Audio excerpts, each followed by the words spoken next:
Beer with Buffy is a retro-analytical love roast of Buffy the Vampire Slayer. If you'd like to support our show financially, you can find us on patreon.com/beerwithbuffy. Don't forget to review us on iTunes if you like what you hear. I was told you were coming.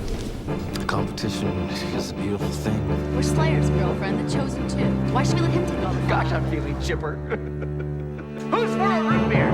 Jeez. I don't like vampires. You take a stand and say they're not good. I like a count on It's fucking I fantastic. love that sound. The ice cream bar is this way.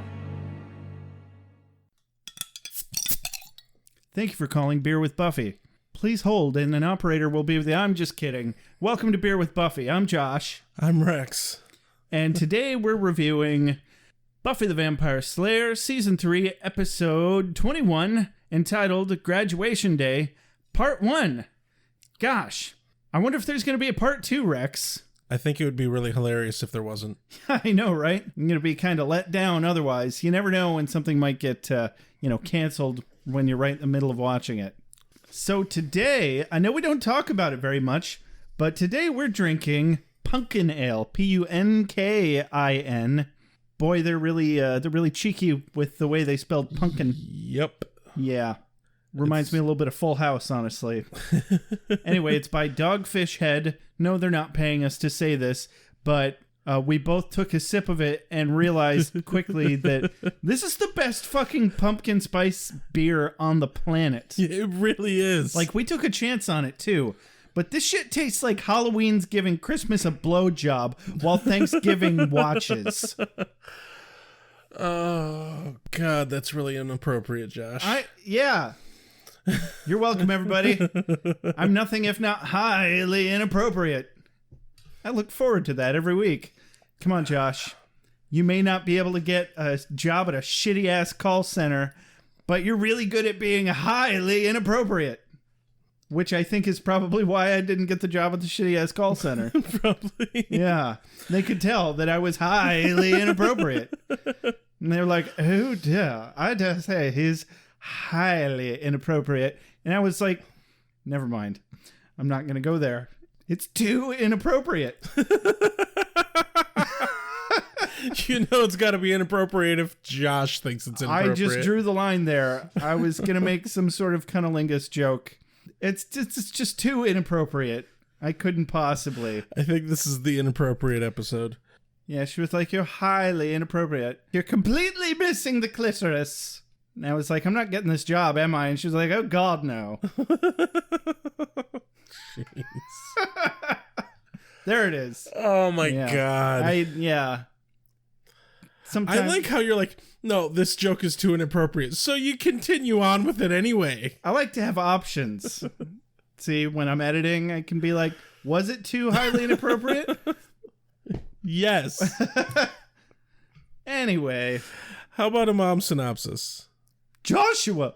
What are you doing, Joshua? Well, Mom, I'm leaving town. I'm sick of this place. Can't do it anymore. There's no work for me. Fucking demons trying to kill us at all these high school graduations. Are you abandoning your poor mother? Oh, wait, no, I meant you're leaving town. What? Damn it! I knew the second I gave you power of attorney that you would ship me right off to a nursing home. Well, you weren't wrong about that. No, I'm just kidding. It's for your own safety or some shit. Is this another allegory to the episode? Yeah, I figured why not? We've only got a finite number of Joyce references left. We got to take advantage of that. All right, Joshua, you've had your fun. What's going on in this episode of Buffy the Vampire Slayer? Is he eating crab legs? They look a bit overcooked. I mean, I didn't know you liked seafood, Mom, but I suppose... Are crabs an arachnid? I don't know, actually. I don't know. They're crustaceans. Yeah, that's not the same. Just because they have an exoskeleton. They could be related, though. I don't know. I mean, they essentially are just huge insects that live in the water. I'm kind of surprised I don't know this, actually. Crustaceans in general. Buggy-eyed. Yeah. That's good macaroni and cheese. Shut up about your macaroni and cheese. What's going on in this episode? All right, no, it's not my favorite seafood platter, Mom. It's actually an evil, evil box bug. I'm sorry, a happy little scuttle bean.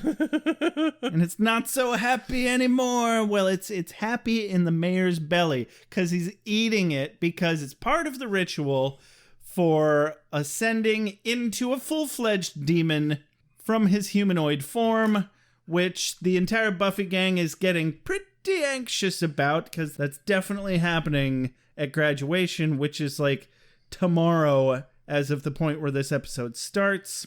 Yep. So the mayor sends Faith to kill this professor dude, and he's like, oh no, don't do that. And she's like, oh yes, I do that. And he's like, I'll scream. And she's like, yeah, most people would. So they investigate. Buffy goes and checks out the apartment, and Angel's trying to help her, and he ends up getting shot with a poisoned arrow by Faith. Oh, right, that happened. As a distraction so that they're busy while the mayor's getting ready for the ascension. So that they have to find a cure, and guess what? The cure is Slayer's blood. Luckily, there's 2 of them, and one of them needs to die. So that's fucking convenient. Buffy tracks Faith down at her sugar daddy pad and wails on that ass. Unfortunately, Faith escapes. Angel is in dire trouble. Wesley is a twat. Giles is awesome. The Scooby Gang is hilarious, and that's the episode. Yay, episode. Whee! They're not as hilarious as you, Joshua. Hold on. Hold the phone. Did you just say something supportive? I mean, they're way more hilarious than you, Joshua. That's better. Ladies, gentlemen, spiny-headed looking creatures. As soon as the sun goes down, vampire. As soon as the sun goes down, vampire. Competition is a beautiful thing. Cold open. Cold open at the school where Xander and Cordy are picking out their graduation robes. Cordy's disappointed that they didn't choose teal. Why would they have chosen teal, Cordy? Yeah, are they... Your school colors are maroon and gold. Are they maroon and gold? Okay, yeah, I was like, what's the other school color? But also, God, I hope it's not teal, because teal would not go with maroon at all. No, not at all. Yeah. No, they're maroon and gold, like our logo. Yeah, just, well, like our logo. Yeah. And also very similar to Western Michigan University, isn't it? Oh, that's brown and gold. Yeah, brown and gold. Yeah, slightly different. No, just like our logo, which you can get on t-shirts, stickers, and a mug. Shameless plug here. Yes. Oh, and a hoodie. Fall's coming. You want a hoodie? Get a beer with Buffy hoodie. Oh, yeah, that's the other thing that we have on there. Mugs, stickers, t-shirts, hoodies, shameless plugs. No butt plugs, unfortunately. If that's what you're into, you should probably know where to acquire those on your own. We're not about that. I mean, we're not about that. We're just not... just stop now. We're not providing merchandise for that, is all I'm saying. I neither approve nor disapprove of any butt plug related activity. Anyway, I'm not opposed to it. All right, Josh, that's highly inappropriate. Xander thinks that maroon has more dignity than teal. I don't know if he's right or wrong on that, but he wants to be well dressed for when his number is up. Teal is such an awful color. You know what's worse than teal? What? Seafoam. Seafoam green. That sounds like a color that does not exist outside of the paint department. It is a real color. I fucking hate it. It is the one color I legitimately hate. Huh. Seafoam green. It's awful. You know, hate takes a lot of energy, Rex. I know. And you know what? I'm willing to give it for seafoam green. Sometimes it's worth it. I get that. No, I'm definitely on board with Xander. I prefer darker, more somber tones.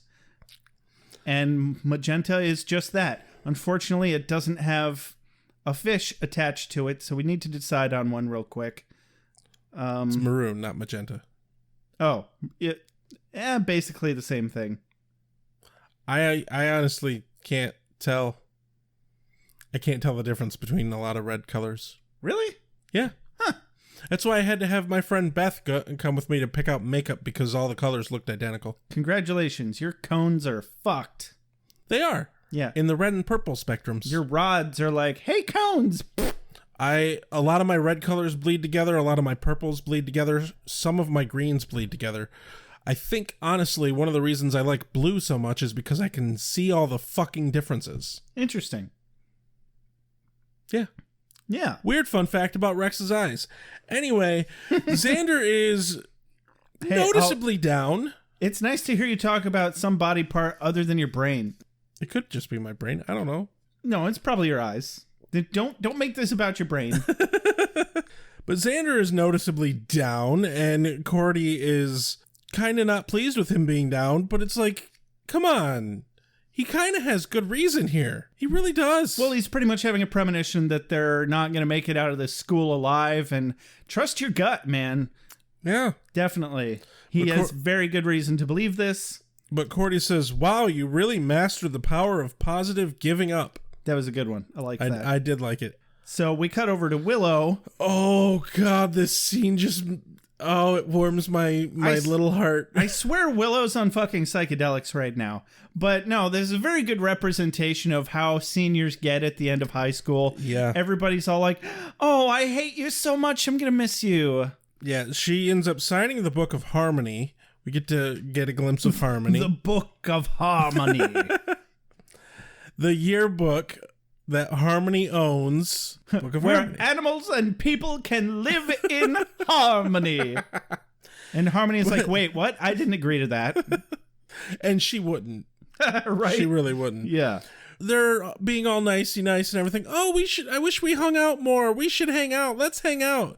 And Harmony walks away and Willow's like, oh, I'm going to miss her. And Buffy's like, don't you hate her? well, yes, with a fiery vengeance. She picked on me for 10 years. The vacuous tramp. And the whole time, Willow is smiling. It's glorious. The vacuous tramp. Oh, man, we need t-shirts that say that. Oh. I like the term vacuous. Yeah. It's a good word. Yeah, I mean, tramp is low-hanging fruit. Yeah. But vacuous, that needs to be used more often. And it will from now on. So Willow has another moment with Xander's old grape soda machine. Remember the episode where he's like, grape, orange, grape, orange. I think that was the one about the sea creatures. I think it was, yeah. We called it Super Swim Bros. So she's getting pretty wispy over the root beer button that gives her Coke. Yep. Buffy's talking about not even going to graduation. And yeah, she's worried she can't go because she has to go fight the mayor, and you can't go fight the mayor and go to graduation, except Xander points out that you can. Let's all go fight the mayor. Let's all go fight the mayor. Let's all go fight the mayor and have ourselves a snack. So, fun fact. The average human consumes around 8 arachnids a year while they're sleeping, but really you can eat as many as you want. You should treat yourself. Self-care is important. Oh, I thought you were actually, like, pointing out that fact, which is a complete and total myth. Oh, is it? Yeah. Oh, I didn't even know that. I just was like, hey, as long as I'm sleeping and I don't know. Haha. You know, some extra protein in your diet. Sure. But no, Xander points out that Buffy doesn't need to be sad about not being able to go to graduation because the mayor's coming to graduation. He's going to give the commencement speech. The mayor's going to give the commencement speech? He is. What a crazy random happenstance. Yeah. I'm so glad you mentioned that. And the answer is yes. I didn't even ask a question. I know. That's just the way I roll. But it is very appropriate that the big bad would have to speak at their graduation. Yeah. It's also really fucking convenient. It's good writing. Like, sure, it seems unlikely, but I mean, it makes good sense. I mean, it fits in with... I get the idea that the mayor, after the ascension, needs to eat a bunch of things. And, you know, there's a bunch of kids there. Yeah, definitely. Snacks. Mm-hmm. And we don't really know what all else his ascension entails other than eating some giant bugs. Yeah, exactly. God, that just sounds so filling, like uncomfortably filling. That's a lot. Yeah. Those... And they looked hard to eat. Dig this. Dig this. Sorry you had to wait. Fire, beheading. Hurry up, sweet dreams. Sunlight. Hurry up, sweet dreams. And water, usual. Oh yeah, I hit him. With what? A desk. Cut to random professor's house, and there's a knock on the door, and it's Faith. Oh look, Faith is there. Obviously, this guy dies, and then he dies. Faith goes stabby stabby. Yeah, that's the scene. I mostly just enjoyed the part where he was like, I'll scream. And she's like, well, who wouldn't? Right? And then she stabs She's him. not wrong. Yeah. I'd scream. I expect nothing less, sir.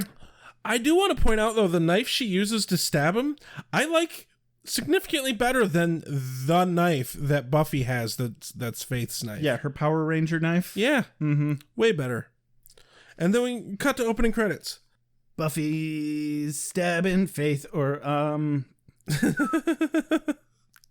Mayor's office. Nope, Faith's place. Oh, yeah, but it's the Mayor and Faith anyway. Yep. And Mayor's all like, being OCD. Yep. Cleaning up her place. Basically, what it amounts to is, oh my god, that out-of-character pink thing that clearly makes you uncomfortable and submissive is just the bee's knees. To be fair, she looks fucking adorable in that dress. She does, but like she says, it's not her. And it makes me uncomfortable that he enjoys her in it when she's clearly so uncomfortable in it. Yeah, but he's all about building her into something that he wants.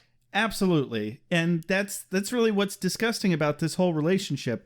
I mean, that does a great job of painting him as a villain. Yeah. And it's really playing well into the feminist perspectives of this show. All kinds of down with the patriarchy. You can have a very toxic relationship that is very bad for you, but good can come of it because the message that they're using to manipulate you is good. On the surface, at least. Or it can even have... Yeah, I get what you're saying. Honestly, it bothers me because, she normally doesn't wear frilly shit, and she's not into frilly shit. She's not about being submissive in any way. I think she's been completely out of character since she came to the mayor in the first place. And just the way he infantilizes her, like the way they end the scene where he's like, I'll buy you an icy. Yeah. And I like the way Eliza Dushku plays this. Like, she's not like, ooh, yippee! So she's not completely playing into this. She's still just kind of along for the ride and obviously kind of regrets the decision, but is still sticking with it because she made a decision. Also, like, at this point, she's fucking all in. God forbid that she admit that she made a mistake. But yeah, also, she's kind of knees deep in this shit. And then we cut back to the school. Assuming the next day, Willow's riding her particularly kind of cool looking bike to school. It's the first time we've ever seen this bike, and I liked it. I don't particularly recall what it looked like. It kind of looked like a chopper, like one of those ridiculous kind of motorcycles. Okay. With the long handlebars and shit. Huh. It was a cool looking bike. I just noticed it had one of those really long seats. Banana seat. Yeah, there you go. Ring, ring, ring. Banana seat. Do-do-do-do. Willow's on a banana seat. Also, it looked really awkward riding a bike wearing that short of a skirt. Yeah. But she pulled it off. Not the skirt. You know what I mean.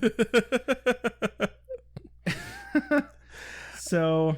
And Percy shows up, and apparently he's been doing really fucking well in school and is very thankful to Willow for helping him be able to pass history. He's all like, hey, thanks for not kicking my ass like you did at the Bronze that one time.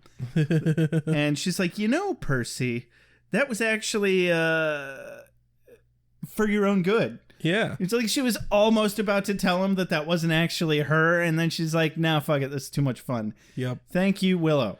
Then Oz shows up. I think this is evidence that the dark side is starting to take her. Nah. I think it's just good, clean fun. She's been pushed around her whole fucking life in school. Just let her have a little bit of power without, guilt. Nope. Little garden path straight to the evil. If there's anyone who goes down a garden path to evil, it's definitely Willow. But not quite yet. So anyway, No, that's a ways away. Oz shows up. They're worried about the Ascension. That's all that conversation really amounts to. They need to find a spell. Mm-hmm. Yep. Let's find a spell together. Yeah. We can have a wonderful time. Then we cut to a classroom where... I love this. Xander's sneaking into the classroom badly, and the teacher's all like super stern. And why have we not seen this teacher before? This guy's fucking amazing. Seriously, they pulled out the stops when casting this guy. Yeah. But he's all stern. He's like, oh, you guys haven't graduated yet. You still have to participate. Xander, what do you say? And Xander's like, E? And they're fucking playing Hangman. They always go for the E. They're like, let's find somebody to play this teacher who is the most villainous seeming guy we could find. They should have made him a big bad at some point. He really would have been good. Yeah, he would have. I loved this guy, but... when I was an English teacher in Korea... Hangman saved my life, let me tell you. No, he actually was an English teacher in Korea. Oh, you're talking to them now. Yes. Yeah. No, I was. No, I'm telling you, yes, you really were an English teacher in Korea, Josh. When I was a boat captain in Montana, on the other hand, Hangman really played no factor at all. You're not going to confirm that for them? Oh, nah. You've talked about being a boat captain in Montana before. No, I had to cut it out. Oh, did you? Yeah, because I couldn't. That's depressing. Couldn't remember the actual story. Yes, Josh was also a boat captain in Montana. Damn right. And yeah, I know what you're thinking. Boat captain in Montana? That doesn't make sense. That's a landlocked state. There are lakes in Montana. Lots of them. Big ones. Damn big ones. Glacial lakes, in fact. Like, Lake Michigan might be the biggest glacial lake on the planet, but it's not the only glacial lake on the planet. I think that's my favorite part about you ever telling that story to anybody is because the first response most people get is like, boat captain in Montana? They don't have water there. They drink dirt, don't they? They sure do. Anyway, amidst the Hangman game, Anya asks Xander out. Again. Yeah, and Anya asks Xander out in a more awkward way than what Xander would ask Anya out. Yeah, it's even worse than when she asked him to prom. It really is. My favorite line here was, men like sports, I'm sure of it. 'Cause she's like, we can watch some sporting event or something. Anyway, he's like, tell you what, if I survive the Ascension, I'll totally go out with you. And dark foreboding music. Dun, dun, dun. Full on deer in headlights freezes in place. Yeah, because she's been out of the loop. Otherwise, she would know about this. But she's not really part of the Scooby Gang yet. In fact, if anything, they basically consider her an enemy. Yeah, really. Except that Xander is now dating her. Well, they're not dating. They're on their way. They're on their way. They're definitely on their way. And they say young people don't learn anything in high school nowadays, but I've learned to be afraid.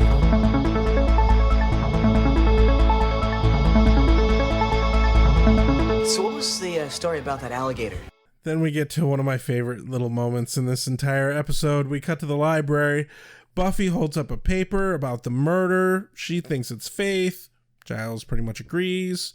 But my favorite part is Wes and Giles are fencing. Oh, God. The whole time, Giles is barely paying any fucking attention to Wes and is reading the fucking paper and fencing him back. And it's so awesome. And I know, it's just to make us go, oh, Giles is so awesome, but it fucking works. Right? Well, and it bothers me, though. Like, obviously, Giles was not in fighting mode, And that's just wildly irresponsible. Like you said, it's definitely a part that's just written in to make us go, hee, Giles is so cool. Yeah. And it does work, absolutely. But if you look at it from any kind of realistic standpoint, Wesley is an asshole. Wesley is just being completely wildly irresponsible. Actually, both of them are, because they're not wearing the proper gear. Do you want to lose an eye? Because that's how you lose an eye. You'll shoot your eye out. Or, in this case, stab. Stabby Stabby. Lots of Stabby Stabby in this episode, definitely. But obviously, Buffy's like, oh, I'm going to go look at this dude's shit and find out why Faith killed him. And so Wesley is like, by attempting to keep a valuable clue from us, the mayor may have inadvertently led us to it. And they're like, gee, did you think of that all by yourself, dipshit? And then he orders her to go and fucking investigate. And when she'd already pretty much said she was going to go do that. Exactly. But I like her response. I just love it when you take charge, you man, you. And Wes is like super flustered and doesn't know how to fucking respond. And he's like, well, was that a yes? I have trouble keeping track. Basically, his point is Faith is a footnote. The priority is the Ascension. And then in comes Xander with Anya. I like the bit where they're like, Xander, you know nothing. You're useless. And then he's like, oh, but I'm not. Which seems to happen with alarming regularity this last season. Yeah. Just like, Xander, unless you have something useful, get the fuck out. And he's like, guess what? I have something useful. It's like, you'd think they'd stop being surprised at this point. Yeah, seriously. Also, with as much as Xander helps out, you'd think they'd stop being such a dick to him. Right? Granted, he is a pretty big dick himself. So he is an ingredient. He is ingredient getting guy. Yeah, he definitely plays that role. That's surprisingly hard to say. Ingredient getting guy. Only if you're you. Well, okay, yeah.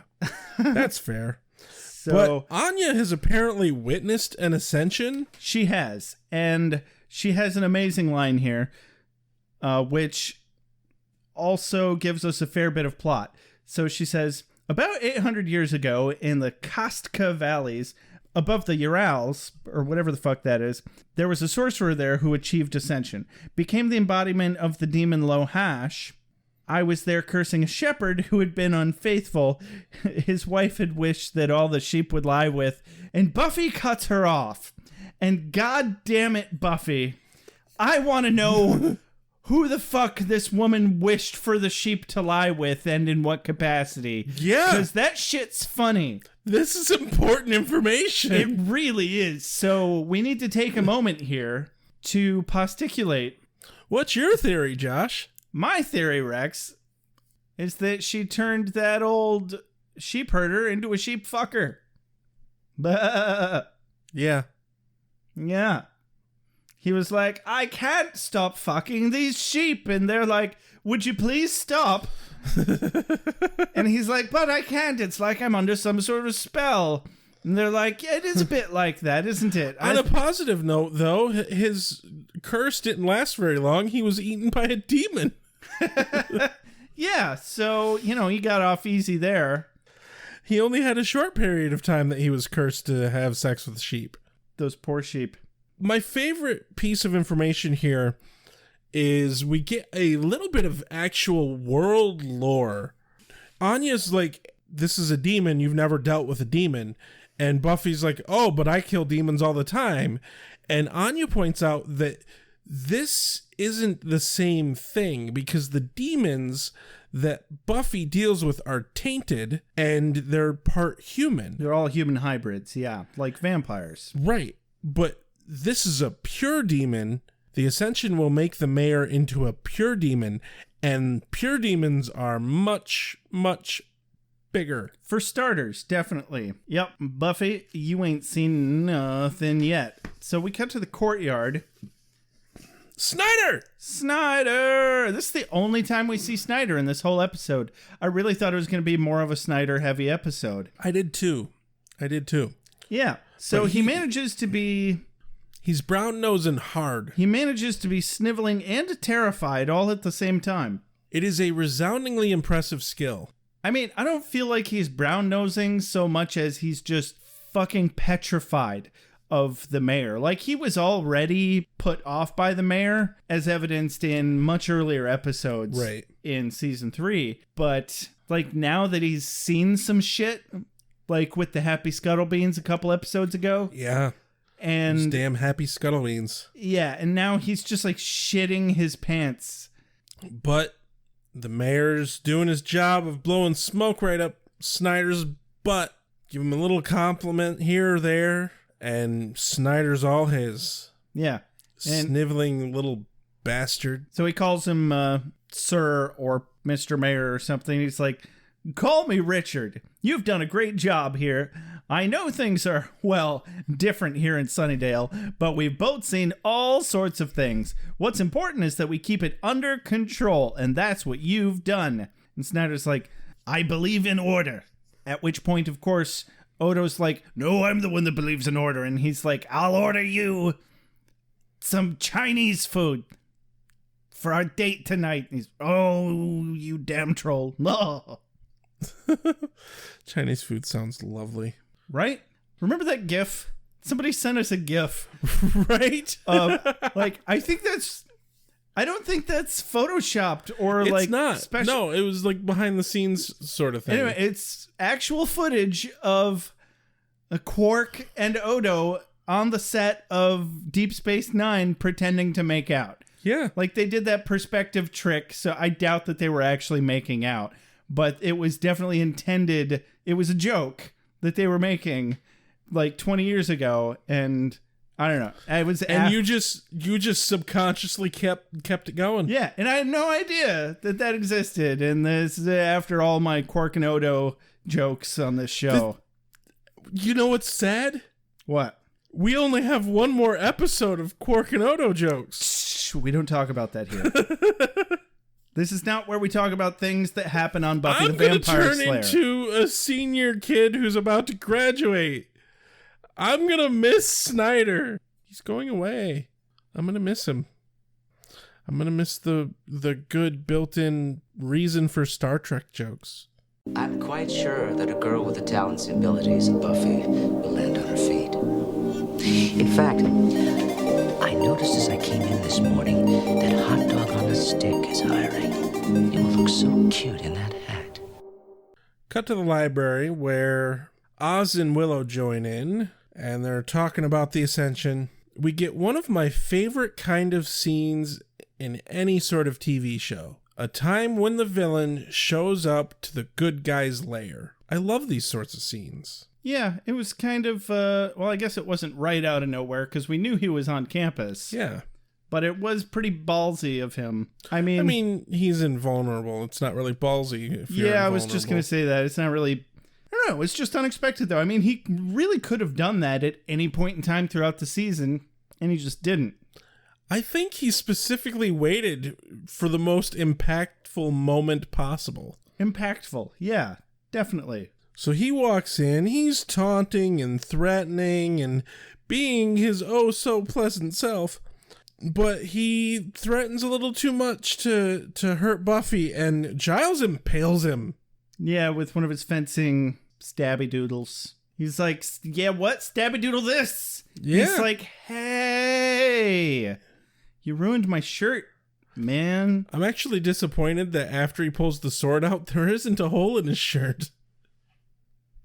I couldn't not notice it. No, I think there was. There wasn't. I checked twice. No, it looked to me like there was kind of a slightly enlarged black spot. There wasn't. Well, I could have sworn there was. I'm completely positive there was Colors no hole bleed in together for you. You are not a... Reds bleed together for me, and purples kind of do. That doesn't mean that I can't see whether or not there's a fucking hole in the shirt. An unreliable source. You're an unreliable source. So the mayor's like, I'm gonna eat you. And Giles is like, I know this won't kill you, but it's really the sentiment of the matter. And stabby, stabby, stabby. Stabby, stabby, stabby. It's a very common theme. Yes. On this episode. There's our title, Stabby, Stabby. Or Stabby, Stabby, Stabby. Yeah, he's like, It's gonna be a heck of a speech. Yep. Cut to the hallway. Anya's literally bugging out. Like, if she had a bug out bag stashed, she's about to grab it and bug the fuck out. I think she does have a bug out bag stashed. Probably. She strikes me as the type. And she's like, I'm fucking off. And Xander's like, okay. And Cordy's like, hey, what's wrong with her? And he's like, oh, she's fucking off. Because we're all about to die. And Cordy's like, so I was thinking about skipping 5th period. He's like, yeah, I think I might too. And then they also fuck off. So cut to Buffy's house, where Buffy is packing. And of course, Joyce comes in and immediately accuses her of running away. Are you running away again, Buffy? What are you doing, Buffy? On today's episode of Buffy the Vampire Slayer, Joyce will be played by Josh's mom. So really just imagine Joyce as she normally is, and you're good to go. Yeah, pretty much. But no, Buffy isn't packing a bag for herself. She's packing a bag for Joyce. Yeah, she's packing Joyce's things. She's like, wait, you're leaving with my things? That was a funny line, though. What are you doing, Buffy? You won't look nearly as good in these dresses as me. Try as hard as you like.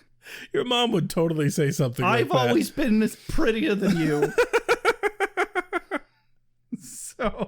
But no, it's kind of a big scene here. Basically, Buffy tells Joyce, look, I have to stay and fight. This is what I do. And she even says, I'm not the best student. I know you wish I was, but I'm not. I'm not going to be the best athlete. But this is the thing that I'm fucking good at. I'm going to kill a fucking demon. The essence of the conversation is, get the fuck out of my way. She's just too stubborn. She's like, no, I'm staying. I'll leave if you come with me, but I'm staying. And it's like supposed to be endearing, but it's like, oh my God, what do I have to do to fucking get through to you? It's like standers by at an emergency scene, bothering the firemen and the EMS people, being like, what can I do? What can I do? You can get the fuck out of my way. That's what you can do. Yeah, exactly. You're not a trained professional. Get the fuck out of the way. Get to a safe distance. And that's all Buffy's trying to say here. Yeah. Because if she's worrying about Joyce, she can't fucking fight evil. Evil?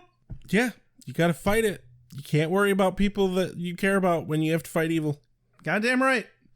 Cut to Willow's, where Oz and Willow are trying to find a spell to stop the mayor. Willow is super stressed and bothered by the fact that Oz is being ironic detachment guy. She is. I must say, however, that Amy Rat has a really swanky looking hamster pad. Yeah. Like, I had pet gerbils growing up, and I always really wanted to get a really elaborate tube system for them because that looked really fun, but also that shit's expensive.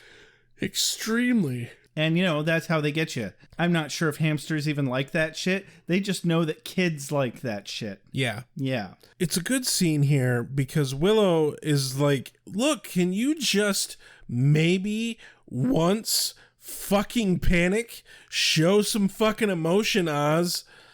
And so Oz does. He panics. He panics her panties off. He does. It's what he does. I did have a good quote of the day from this scene. Willow says, oh, this is so frustrating. Oz says, nothing useful, because she's going through books looking for a spell.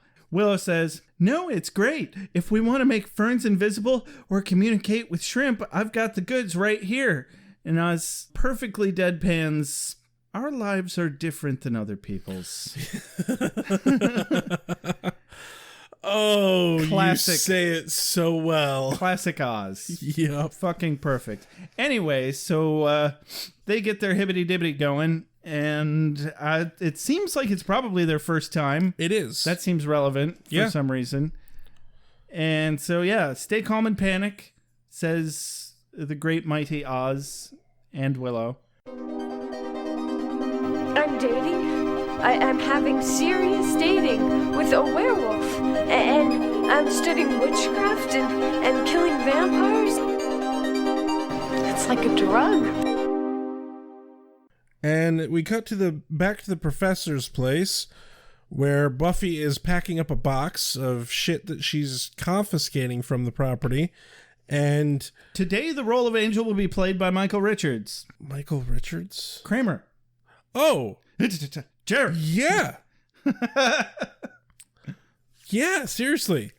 He's very clumsy when he comes in. Yeah. It was amazing because he stumbles through the door and he's like, ow. She's like, stealthy. It's not my best entrance, Jerry. I think they were mopping the hallways. What's the deal with mopping? Anyway, Angel's trying to be all Mr. Big Ol' Helpy vampire. And Buffy doesn't want to fucking get his help. He is fucking outrageously dense here. She doesn't want him around. She can't deal with his presence. He's being outrageously insensitive to this fact. And that box doesn't even look very heavy. No. I don't think he's being outrageously insensitive. I think he's trying to dissociate from the fact that they just broke up. Which is outrageously insensitive. Okay, sure. Hold on. Let me make my point first. He's trying to dissociate from the fact that they broke up because there are more important things going on, which, while that seems outrageously insensitive, it's also outrageously responsible, putting the greater good before their own emotions. And he's trying to protect her because he knows that both the mayor and Faith are probably out to get her anytime soon. They probably want to take her out before the Ascension. And she's being outrageously irresponsible by turning down help as good as Angel's. Because he's not there to carry the fucking box. He's there to be an extra fighting hand if some shit goes down while she's walking across town. And then immediately some shit goes down while they're walking across town. They've like just stepped outside. He's like, Buffy, I'm really trying to help you and I don't understand it. Ow. I have an arrow through my chest. There you go. That's the line. 3 darts is too much. Starting to get numb. Oh, it would have been so great if David Boreanaz had done the spinning fall down on his face thing that Jim Carrey did. Ooh, ee, ah, ah, ee, ooh.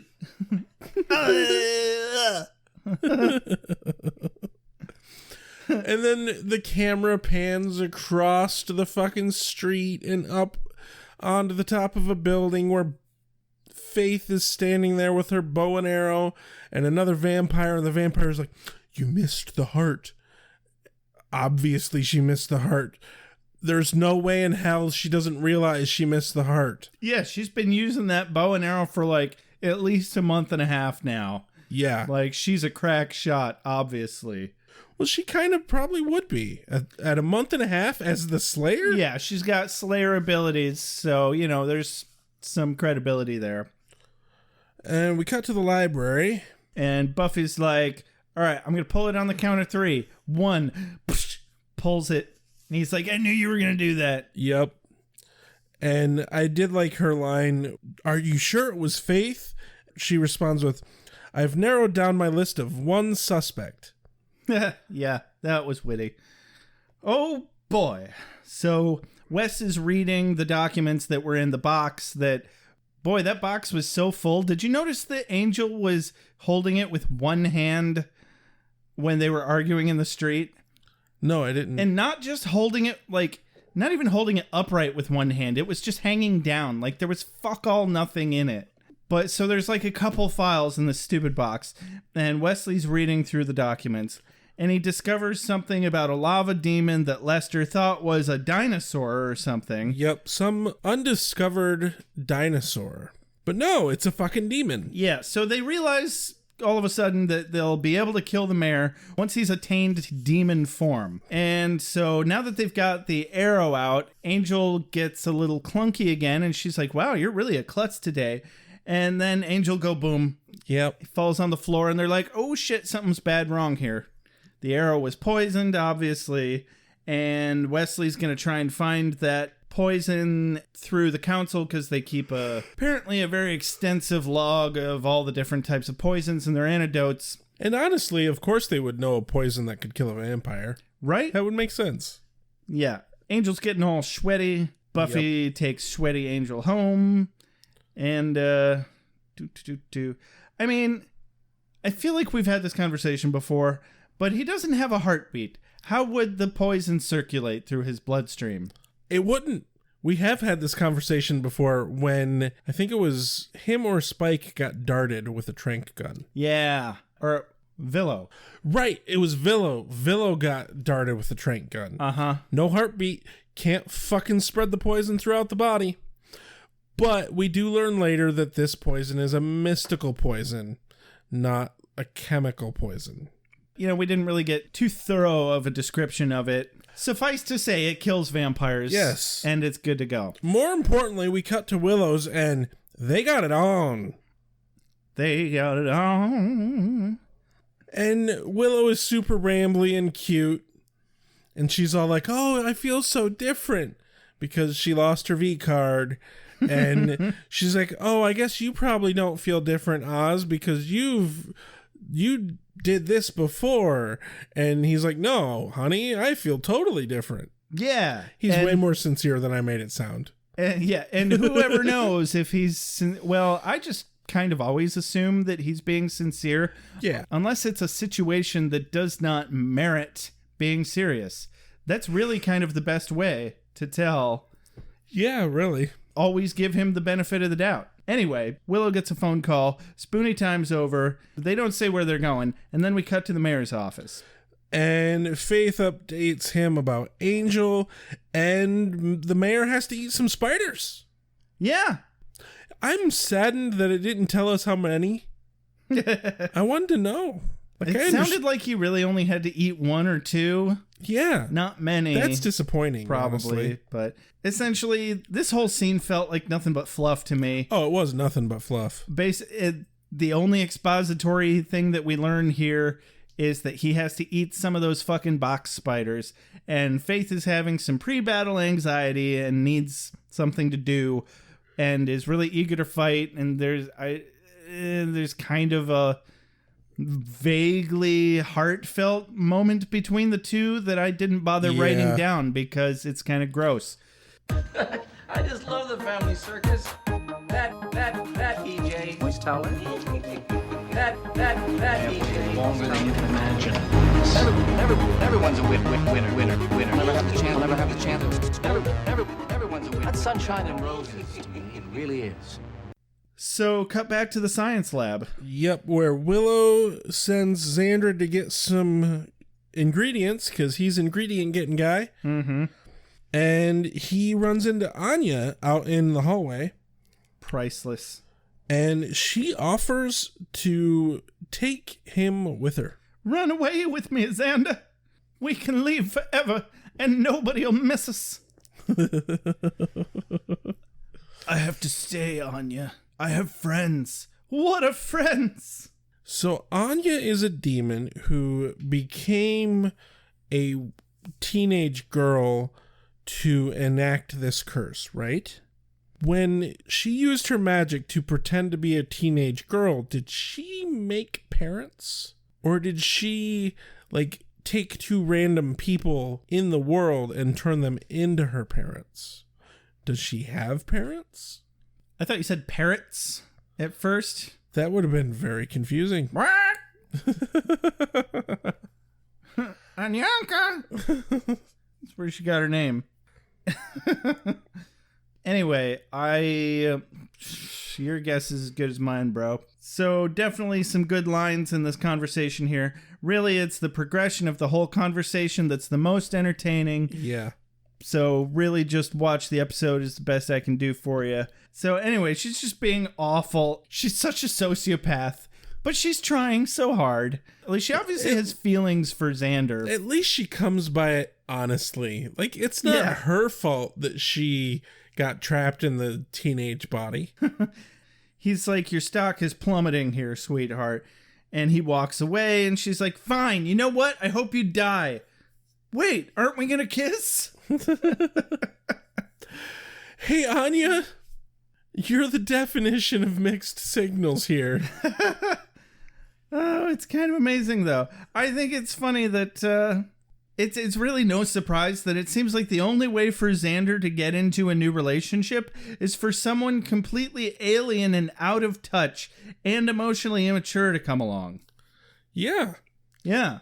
And I mean, that was Cordy because Cordy was very out of touch of like normal people because she was super rich. Yeah. Socially out of touch. And Anya's just not human. Or rather, somebody that makes those aspects in him look like he's actually really good at all of those things. Right. Ugh. Cut to Angel's mansion, where Sweaty Angel is very sweaty. Yep. I honestly thought that they were doing it at first because there really seemed to be this theme of everybody hooking up this episode because they're all afraid they're going to die. And then I remembered, oh, right, he's poisoned and sick, and that's why he's sweaty. Right. So, and she's just sitting, she's perched on his bedside, helping soothe and calm him. She's soothing him by moistening him. He's wet from sweat, and you're just dabbing at his face and making him wetter. Right. Also, I mean, can you break a vampire's fever? Not No. important. Especially because it's a mystical fever. Yeah, exactly. But anyway, so I was really relieved when I realized that they weren't doing it because I was like, no, don't do that. It makes him too happy. Don't be giving him happies. Do you want to lose his soul again? Because that's how you lose his soul again. Wes shows up and it tells Giles and Buffy that the council is not going to help because why the fuck would they help a vampire? Right. And that's kind of a valid point. It's a little bit valid. Buffy makes an excellent point here that they are completely out of touch and in fucking England. Yep. And this is a very special circumstance. And he is a very special vampire. And those obtuse fucks had better goddamn well help, or there's no fucking reason on this earth that she should listen to them at all. Yeah. Fuck them. Yeah. And Wes is like, you can't fuck them. Giles, talk to her. And Giles is like, no, Wes, fuck you. I really thought he was going to be like, I'm not in the council anymore. Why the fuck should I care? Because that's really what he should have said. He said it with his look, though. He did. Buffy says, I have a strategy. You're not in it. And Wes says, this is mutiny. Buffy replies, I like to think of it as graduation. Hey-oh. Hey, that's the title. Yeah. Graduation Day. They said the title. That's fantastic. And it's a very true moment where she long ago outgrew the council. Yeah, absolutely. But we've also had multiple conversations pointing out just the logistic massive flaws that is the council. Oh, yeah. I don't know. It seems like the reason the council exists is because somebody like Buffy exists. She should have a whole fucking mess of a team of support, not one asshole that gets to go off on schlub duty. Yup. And fucking rough it for himself for a while. But the problem is that they're fucking steeped in tradition and this is how it's been done for millennia. Yeah. Boo fucking who. Welcome to the fucking 21st century, assholes. Get with the times, shitheads.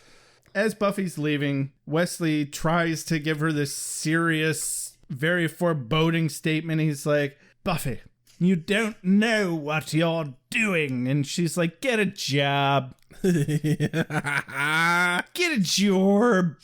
And I'm like, yeah, why don't you do that? Because that's easy to do. So Buffy fucks right off into somewhere else land, and Giles stays to watch Angel. Wesley gets to sit and spin.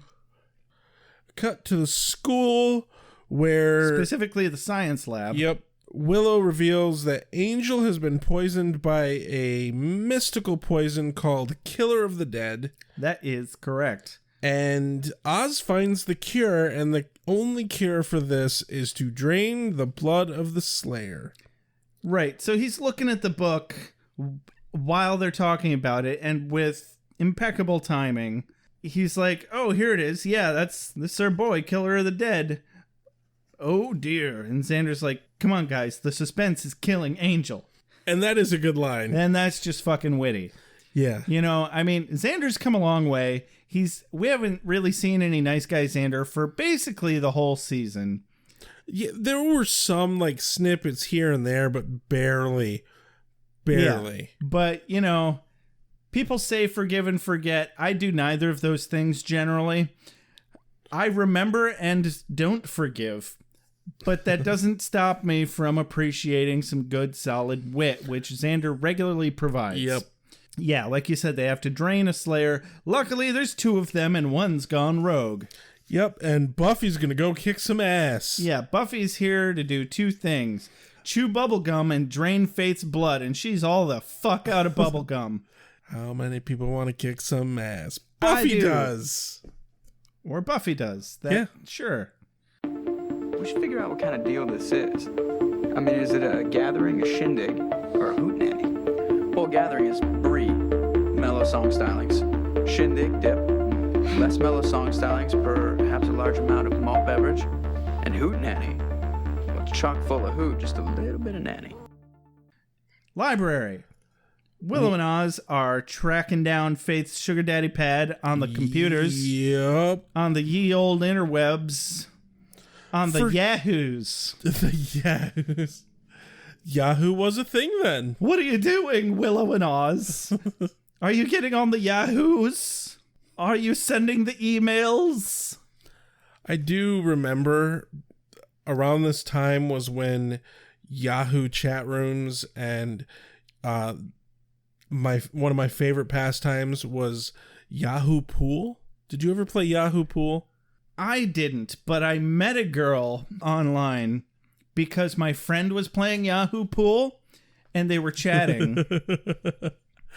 You've told me this story, but please God, share it for our listeners. And so this is the creepiest shit I've ever done, I swear. I got her screen name by looking over his shoulder, and I didn't say anything. So I went home and I got on AIM, if we all remember AIM, AOL Instant Messenger. Oh, anyway, my I God. think it was... Anyway, so I found this girl, and we talked online for like 2 years, and she told me what college she goes to, and I was like, oh my God, I should come to college with you. And I went down there and I auditioned to get into the theater program, the musical theater program at this college to impress this girl. What's more impressive is I got accepted into this musical theater program at Millikan University. I might as well just say the name of the place. Fuck is Millikan University? It's in Southern Illinois. I forget the name of the city that it's in. It might just be Millikan. But it's actually it's like specifically an arts school. So it's like nothing to sneeze at to get into their musical theater program. So but why didn't you actually go to that school? I was just getting to that because it would have cost me $26,000 a year, Polly. That's another Ace Ventura reference. You just cost me $25,000, Polly. Remember at the end of the first movie? Oh, okay, yeah. When he gets in the fight with the bird on the football field, the mascot? Yes. Yeah, because... Yes, I recall now. Anyway, so no, it was wildly way too expensive for both lodging and tuition. To be fair, the school you did go to was also too expensive for you. Yeah, but I didn't have it all laid out in a nice, neat little budget that they had laid out for me. I just got my own apartment and let shit accrue. So really, it still would have cost me more to go there to figure out that I hate theater. So it's fine. It's fine. Everything's fine. So yeah, they find Faith's place. Xander is kind of trying to talk Buffy out of killing Faith. Yeah, he's like, hey, you don't need to sink to her level. He doesn't want to lose Buffy, hard air quotes. And he means like he doesn't want her to change because she's gone down the dark side of evil. Oh, it's so stupid. And it's like, no, sometimes you have to take extra measures in extreme situations. And this, I think, fucking qualifies. Yeah, sometimes a person deserves to be stabbed and you stab them. And the moment you kill her, you get another Slayer, and maybe that Slayer could actually help you fight the mayor. Yeah, there you go. So they figure out where she lives, and we cut to Faith's place, where she's rocking out hard.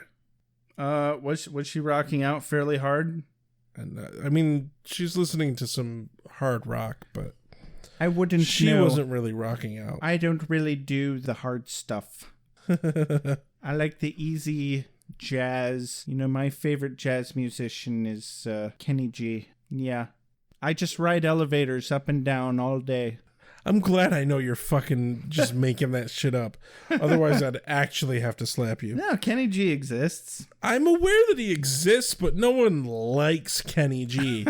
And if they do say they like Kenny G, I'm going to stab him. Stabby, stabby, stabby. I have a knife. Good thing that's the theme of this episode. Hey, there it is again, everybody. Stabby, stabby. And so Buffy just stops by Faith's place. It's nothing big. And they get into a fight. Oh, yeah. Well, first there's this little shitty, stupid montage where Buffy's having this existential bathroom mirror moment and Angel's suffering in bed. I fucking forgot about that. Faith's training, punching a punching bag. And then, yeah, we're at the sugar daddy pad and Faith's like, is your boy dead yet? And Buffy's like, nope, but I need your blood to fix him. And she's like, come get it. And then they fight, yeah. And it's a really fucking good fight. It's a decent fight. And my favorite part, though, is when Buffy defenestrates Faith and herself. Hey, they did. She did defenestrate her, yeah. Yeah. I never think of that word when it's relevant. They fight for a good while in the apartment, but then they end up going over a railing and they're fighting in front of the window. And then Buffy grabs a hold of Faith and throws both of them out the window. Yep. And then handcuffs Faith to herself. Yep. Her witty one-liner is, stick around. Yeah, come Get on. Because you're stuck to her with handcuffs. Buffy, you could do better than that. But she didn't, so we cut to the library. Where Giles finds the name of the demon. And he takes out this book that has a big-ass centerfold like a porno mag. Right. And Xander has an awesome callback to Jaws. He says, we're going to need a bigger boat. Yeah. That's one hell of a boat. It's like, that's how big the demon is. They needed a centerfold. 5 pages, by the way. In an old-ass book. to properly portray this demon. Yep. Then we cut to the mayor's office where he's finished eating those delicious, delicious happy little scuttle beans. So the mayor's treating himself. Those are trademarked, by the way. Damn right. You'll be able to find them at all your local candy stores and corner shops. Careful. You don't want them to eat your face. Watch out. They spit.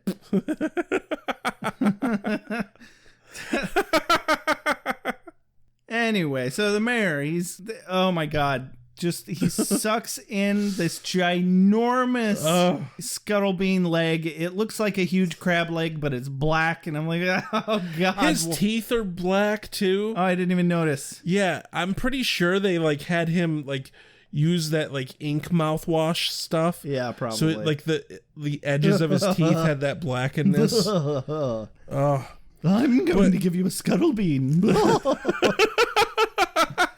No. And I love that the music the dark foreboding background music that you didn't even notice was there. It drops off the second he goes into, and these babies are high in fiber. And what's the fun of becoming an immortal demon if you're not regular? Am I right? Am I right or am I right? I do want to say that I'm a big advocate for fiber. You should be. If you're over 30, you should be taking fiber. This is a man who knows how important self-care is. I really respect that about the mayor. Yeah. A vampire barges in and he's like, why are you interrupting my sacred ritual? Knock during dark rituals. Were you born in a damn barn? Seriously. Did they not do dark rituals in the barn in which you were in fact born? Seriously. Yeah. You gotta respect the dark ritual. But no, the vampire's there to tell the mayor that there's trouble at Faith's. And then It's time for a rooftop rumble! Are you ready to rooftop? That's Anyway, that works. I'm not. But Buffy is. Following along with our Stabby Stabby theme here, Buffy goes Stabby Stabby. And Faith is like, ow. Yeah, Faith very quickly breaks the cuffs. Yeah, she did. And she's miffed that Buffy is trying to stab her with her knife that she got from the mayor. Oh, that's my knife. Yeah, whatever. That's my knife that I got from a catalog. Yeah, you and every other nerd that's ever been to a Ren fair. Okay. And then Buffy stabs Faith. Stabby Stabby. Faith is like, fuck you. It's still not going to help your boy. She keeps calling Angel your boy. And she hucks herself off the roof into a moving truck. Which, god damn, that had to hurt. Right? But she sure knows how to stick it in and break it off. Yeah. To be continued. Gerarg. Ger fucking arg. Wow, think you can take me? Thanks, B. Fancy free. Thanks, B. Fancy. Thanks, B. Fancy free. Thanks, B. Thanks, B. Fancy free. Thanks, B. Want. Thanks, B. Fancy free. Thanks, B. Want. Because you and I are gonna have fun, you know? How'd you feel about this episode, Rex? I enjoyed it. It really wasn't satisfying, though, because obviously it's to be continued. It's only half the story.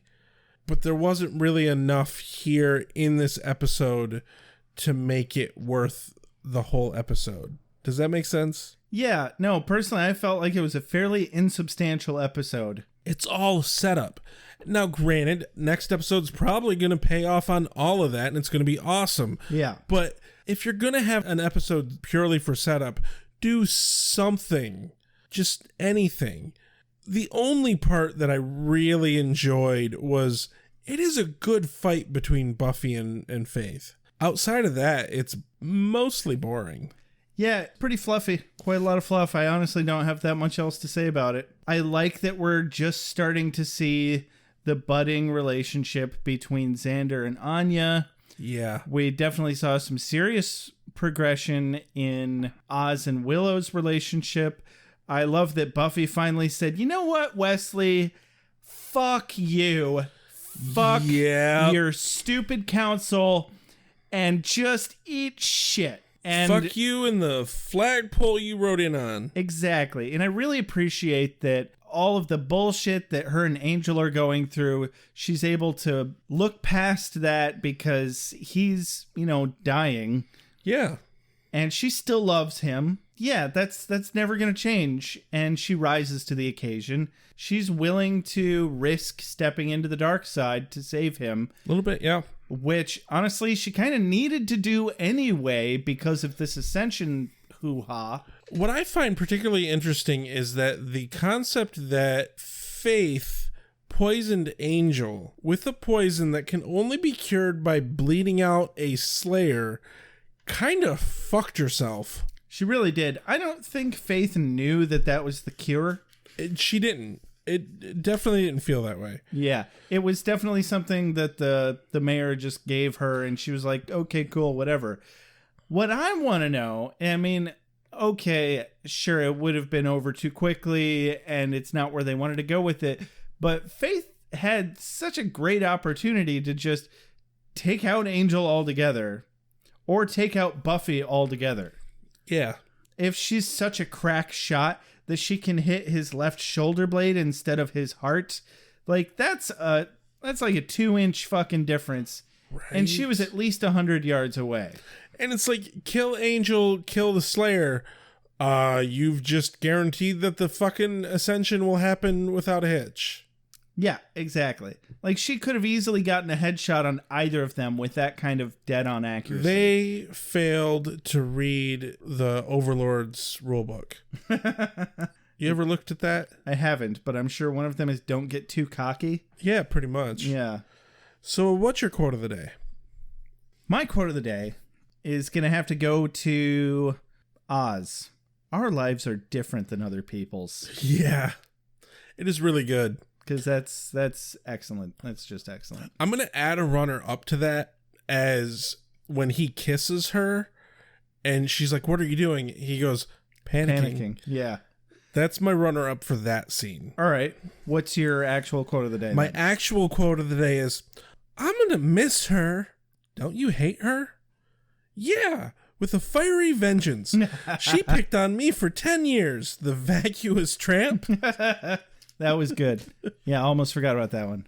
Cool. Great use of the word vacuous. Great way to inflect a sentence in a manner that we did not expect. Yeah, subversion. Hooray. That's the word, subversion. This show does that so fucking well. Very subversive. Absolutely. It's very well done. So this has been Beer with Buffy. Don't forget to review us on iTunes. Please, it's important. It helps us grow the most out of anything else you can do. Like us on Facebook. Follow us on Twitter. If you'd like to get in touch with us, you can email us or you can call our voicemail. The number for that is 269-743-0783. And also that email is beerwithbuffy@gmail.com. If you'd like to support us financially, you can find us at patreon.beerwithbuffy.com. If you'd like to buy some of our merchandise, check out store.beerwithbuffy.com. And as always, thank you Benjamin Alexander and Reggie Page for our opening, closing, and transition music. This has been Beer with Buffy. I'm Rex. I'm Josh. Have a good night. Are you panicking? Whoa! No, I'm being a sheep herder. Oh God, I'd panic. I make allowances for your years, but I expect a certain amount of responsibility, and instead of which you enslave yourself to this cult. You don't like the color?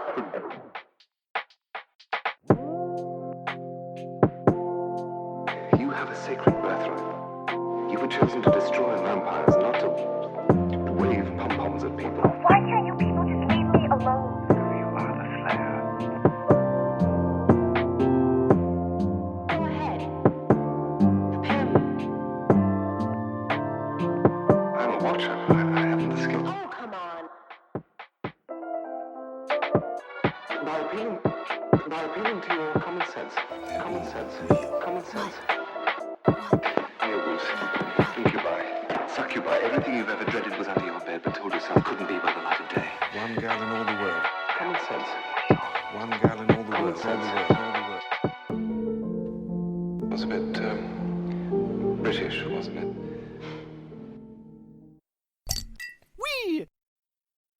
Wait, what have we done? Why are we watching this?